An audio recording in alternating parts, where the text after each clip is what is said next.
Hello, welcome back to our next YouTube video of using this as a resource for you as a parent to help you understand what your children are learning in church, just different upcoming events that we have in children's ministry. We are so excited for what the Lord is doing in our church. We are super excited about what He's doing in our kids, but just generally as a whole, the Lord is at work, and we rejoice at being able to see that. So I want to take some time and just go over what your kids learned in church today. We had a fantastic day as always.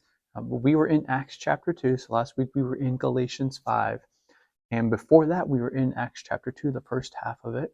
But now we really focused on the second half of Acts chapter 2, where Peter is going and he's going to explain to the people who are watching what is going on here when the Holy Spirit is first coming upon the believers, because they were confused in thinking that they were drunk. So what we see here is Peter preaching to the people, explaining what's going on, and sharing with them the good news of Jesus. Okay, so like always, I always have three things that I want the kids to take home. So we'll talk about it, but we have these three things I want them to focus in on, three things I really want them to get a hold of and take away with them for our lesson. The first thing I wanted the kids to understand is that Peter had compassion for the unbelievers. Instead of making fun of them for their lack of understanding, Peter didn't do that. Instead, he explained to them what God was doing in the hearts of those who were receiving the Holy Spirit. And so he shares the gospel with them and puts that before them. He was faithful to bring the word. And we as well need to be filled with compassion for the lost.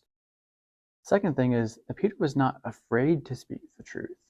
He didn't back down from what he knew he should be sharing, but instead he spoke it boldly, and we need to do the same.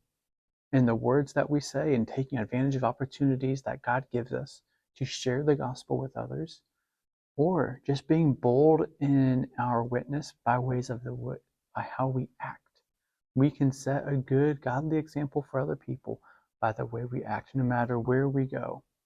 We need to set that example and be bold for Christ. Stand up against things that are unbiblical. Being able to say no when our friends want us to do something that we know is not right. When in our hearts we want to lie, we want to be deceitful, but instead we are bold with our witness. Even though we may be able to fake some people, we cannot fake the Lord. And the third thing is we can respond when we hear the truth. God does that for us. He works in our hearts. And many of these boys and girls, they've given their life to Jesus, and we're so very thankful that God has worked in their hearts. But there are still children who come to our church or come to special events that we have, and they don't know Jesus. And so they too have the opportunity to respond to the truth of the gospel by accepting their call of Jesus in their lives, understanding what Jesus has done for them on the cross, how he conquered death, how he is the one and only way to heaven, and only they can make that decision. We know that I can't make it for them. You can't make it for them. The best friend, their Sunday school teacher, nobody can make that decision for them. They have to make that on their own. So we challenge them to do that. If you don't know Jesus and you want to, give your life to him. By no means would ever force a child into doing that, but we want to let them know that when you hear the truth, it is up to you to whether or not you respond to it. So that was our message for the kids today. I have a few family activities that y'all can do together. So for this activity, you can find someone in your neighborhood or someone that you know. It can be a shut-in at church. You need some leaves raked in their yard, and go do that together as a family and serve together. As you work, discuss how loving and serving others is a part of the new life that Jesus has given to us, and remind kids that the Holy Spirit changes our hearts so that we want to live in a way that honors the Lord. So great family activity for y'all to do together. A couple discussion questions that we have. After Peter preached the gospel, how did those who believed in Jesus begin to live differently? For your second question, how are we changed by the Holy Spirit? One family challenge I have for you guys this week is to think and pray about who is someone that you know who does not know Jesus, and commit to praying for them. Pray for them all this week.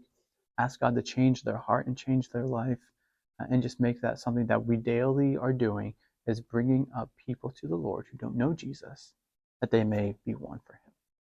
I just have a couple announcements for you guys this week. First one is Kids Day Out. The registration is now open. We are using Planning Center registrations. And if you want, there is an app that goes along with it. It's called Church Center. And if you download that app, you'll see on the screen how to go ahead and register for those events. It's really simple. It'll hopefully make things even easier for you as you go to register for events. You can go by categories, just see all the events that are happening coming up as a church, and you can register that way. Hopefully it's nice and easy for you as you get your account first settled. Hopefully it's much easier where you're not going to have to put in all the information every time, such as your child's birthday, their grade, allergies, all that kind of stuff should just already be in there, so you'll be able to bypass that every time. But we are partnering with our senior adults. We're excited about being able to do some bingo with them. We're going to play some games, have lunch together. We're going to have Chick-fil-A. So we're looking forward to a great time together. The cost is going to be $8. And the link for that, you can find it on Facebook. You can also find it in the description in this video. This is just one more thing I wanted to draw your attention to. I know we've seen this, but we have a great parent resource wall. So thankful that Ashley Simberg came and put this all together. But these are some great resources. You want to check them out on different topics on here. I would love to have you just come through. We ask that you don't take them home. We want them to stay here so they can be recommendations. But feel free to come here. You can take one of the Parent Life magazines. You can take those home. You don't need to bring those back. But be sure to check this out anytime you're looking for some suggestions. We also have the bookshelf that has some Bible recommendations. It has the calendar for the month. It has the disciplines we're learning. It has the book of the month of what we're showing you, different things that are available. So be sure to also go ahead and check that out. That's all I have for you guys this week.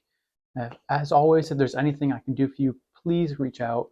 I'd love to be able to pray for you in any way, serve your family in every way. I hope you all have a great rest of your day. See you next time.